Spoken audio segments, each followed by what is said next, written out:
Hi friends, welcome to news pocket.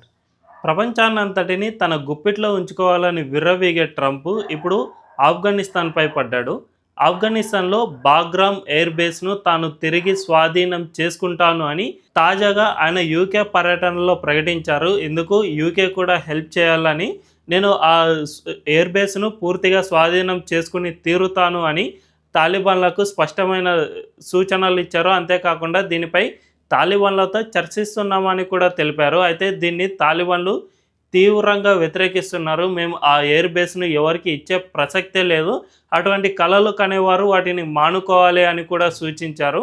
మేము ఇన్నాళ్ళు అంటే కొన్ని దశాబ్దాల తరబడి ఏ దేశంతో అయితే పోరాడామో ఆ దేశాన్ని మళ్ళీ తిరిగి తమ దేశంలో తెచ్చుకుని ఉంచుకోవాలని అస్సలు భావించట్లేదు, కాబట్టి ఈ బాగ్రామ్ ఎయిర్ఫీల్డ్ను ఇచ్చే ప్రసక్తే లేదు అని తేల్చి చెప్పేశారు. అయితే దీనికి ప్రతిగా ట్రంప్ కూడా స్పందించారు. ఆ ఎయిర్ బేస్ నిర్మించుకున్నది తాము కాబట్టి మేము నిర్మించుకున్న దాన్ని ఖచ్చితంగా తిరిగి స్వాధీనం చేసుకుని తీరుతాం, అలా కాని పక్షంలో తీవ్ర పరిణామాలు ఎదుర్కోవాల్సి ఉంటుందని హెచ్చరికలు సైతం జారీ చేశారు. దీన్ని బట్టి చూసుకుంటే ప్రస్తుతం ఆఫ్ఘనిస్తాన్ అమెరికా మధ్య ఉద్రిక్తతలు తీవ్ర స్థాయిలో పెరిగే అవకాశం ఉంది అని స్పష్టంగా అర్థమవుతుంది. అయితే ఈ బాగ్రామ్ ఎయిర్ బేస్ను తిరిగి స్వాధీనం చేసుకోవాలని అమెరికా ఎందుకు భావిస్తున్నట్టు, దీనికి ఉన్న ఇంపార్టెన్స్ ఏమి అనే విషయాలను ఈ వీడియోలో తెలుసుకుందాం.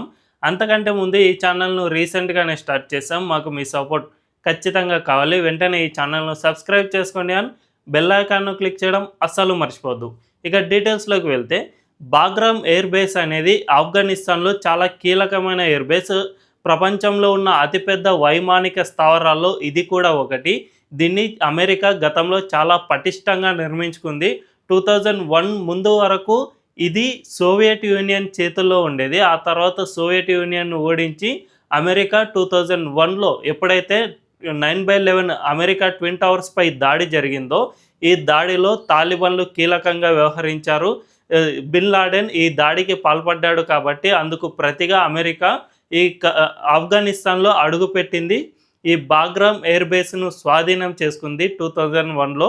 అప్పటి నుంచి 2021 వరకు అంటే కరెక్ట్గా 2 దశాబ్దాలు అమెరికా అక్కడ పట్టు సాధించింది. అంతేకాకుండా ఈ తాలిబాన్లను తీవ్రంగా అణిచివేసేందుకు ప్రయత్నం చేసింది. అప్పుడున్న ప్రెసిడెంట్ అష్రఫ్ ఘనీకి అమెరికా మద్దతు ఉండేది. ఆ మద్దతుతోనే ఆయన ప్రభుత్వాన్ని ఏర్పాటు చేశారు. మరోవైపు తాలిబాన్లు ఆ దేశంలో ఇన్ఫ్లుయెన్స్ చూపించకుండా అమెరికా చాలా వరకు కంట్రోల్ చేస్తూ వచ్చింది. వారిని చెట్టుకో కొండ కోణల్లో ఉండి తల దాచుకునే విధంగా అమెరికా ప్రయత్నం చేసింది. అయితే ఈ పోరాటంలో తాలిబాన్లు సైతం బాగానే పోరాడారు. చిన్న చిన్న వెపన్స్తోనే పెద్ద మొత్తంలో అంటే అత్యాధునిక టెక్నాలజీ కలిగిన అమెరికన్ యుద్ధ విమానాలు, హెలికాప్టర్లను సైతం వీళ్ళు కూల్చివేయగలిగారు.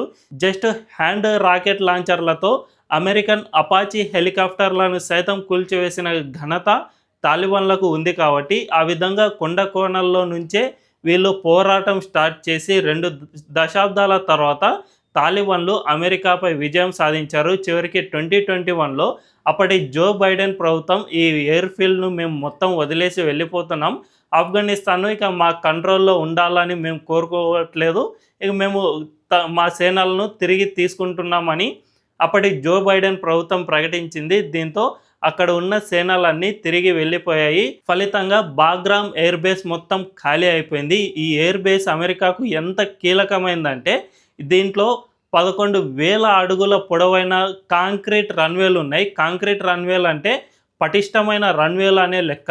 దీనిపై అతిపెద్ద గ్లోబ్ మాస్టర్ యుద్ధ విమానాలు అండ్ B-12 బాంబర్లు ఇటువంటి అన్ని ఏ ఒక్క విమానాన్నైనా కూడా ఆ రన్వేలపై ల్యాండ్ చేయొచ్చు అండ్ ఎగిరేయచ్చు. అంతేకాకుండా ఈ బాగ్రామ్ ఎయిర్ బేస్లో చాలా వరకు ఫ్యూయల్ ట్యాంకులు అండ్ నిఘాకు సంబంధించిన ఎంతో ఎక్విప్మెంట్ ఉంది. జైళ్లు సైతం ఉన్నాయి. దీన్ని బట్టి చూసుకుంటే ఈ ఎయిర్ ఫీల్డ్ అనేది చాలా కీలకమైన ప్రాంతం. అంతేకాకుండా జియో స్ట్రాటజికల్ పరంగా కూడా ఇది చాలా వ్యూహాత్మకమైన ప్రాంతంలో ఉంది. మొత్తం ఏసియా రీజియన్కు ఇది చాలా మిడిల్లో ఉంది.